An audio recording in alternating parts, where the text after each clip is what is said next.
Audio Jungle.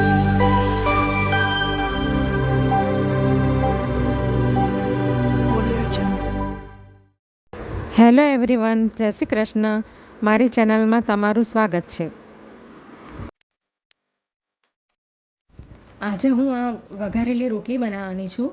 જે રાતની આ 4 રોટલી મારી બચી ગઈ છે કાલ રાતની, તો આજે સવારે હું એનો નાસ્તો બનાવું છું. આપણે હવે રોટલીને અધકચરી ભૂકો કરી નાખીએ. આ પ્રમાણે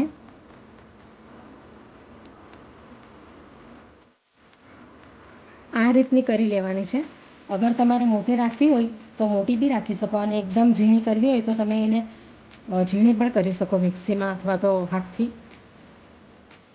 આવી રીતે રાતની બચેલી વધેલી રોટલીનો આવી રીતે ઉપયોગમાં લઈ લેવો. તમે એને છાશમાં પણ બનાવી શકો, રોટલીનું શાક. આ રીતની કરી લેવાની છે.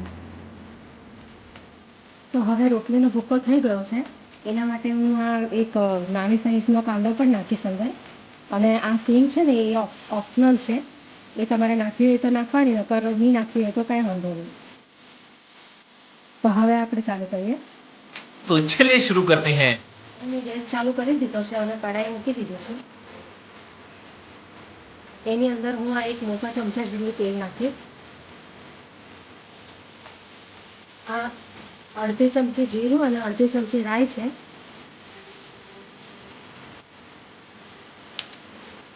હવે એની અંદર હું થોડીક ચપટી જેટલી હિંગ નાખી દઈશ. રાતની રોટલી છે એટલે તમે હિંગ નાખી શકો. હવે આ 2 થી 3 કળી લસણની છે, જેને મેં ઝીણી કાપી લીધું છે.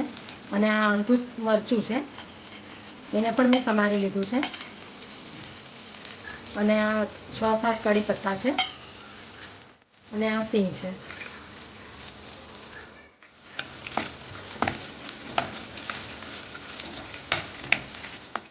હવે આ એક જે નાનો સાઈઝનો મેં કાંદો કાપ્યો છે એ પણ અંદર નાખી દઈશ.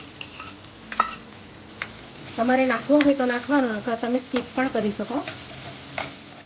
હવે આ અડધી ચમચી જેટલું હું મીઠું લઈશ, કારણ કે રોટલીની અંદર મેં મીઠું નાખેલું હતું, એટલે હું અડધી ચમચી જેટલું લઈશ. તમે અગર રોટલી કરતી વખતે અંદર જો મીઠું ન નાખતા હો તો તમે આની અંદર સ્વાદ પ્રમાણે મીઠું નાખી શકો. હવે આપણે આ રોટલીનો ભૂકો નાખી દઈશું.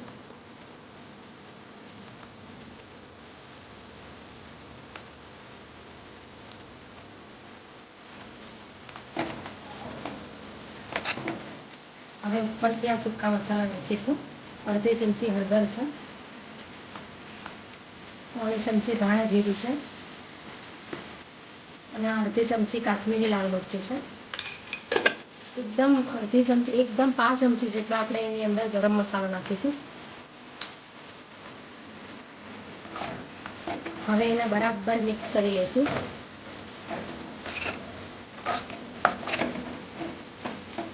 હવે આપણો આ વઘારેલી રોટલીનો નાસ્તો તૈયાર છે. એની અંદર હું આ અડધું લીંબુ નાખી દઈશ. તમારે એની અંદર ખાંડ નાખવી હોય તો ખાંડ બી તમે નાખી શકો. અને તમે આ નાસ્તો ઘીમાં બનાવવા માંગતા હોવ તો તમે ઘીમાં પણ બનાવી શકો.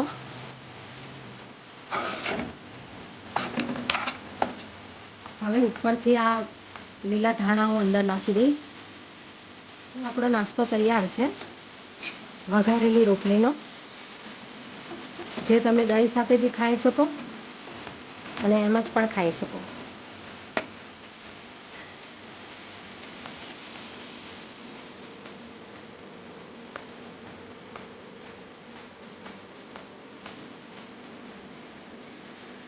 તો હવે આપણે એને સર્વિંગ પ્લેટમાં સર્વ કરી લઈએ.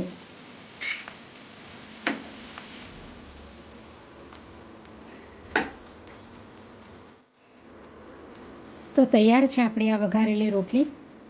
તમે એને આ દહીંની સાથે પણ ખાઈ શકો. તો આવી રીતે જો રાતની રોટલી બચી ગઈ હોય તો એને આવી રીતે ઉપયોગમાં લેવી.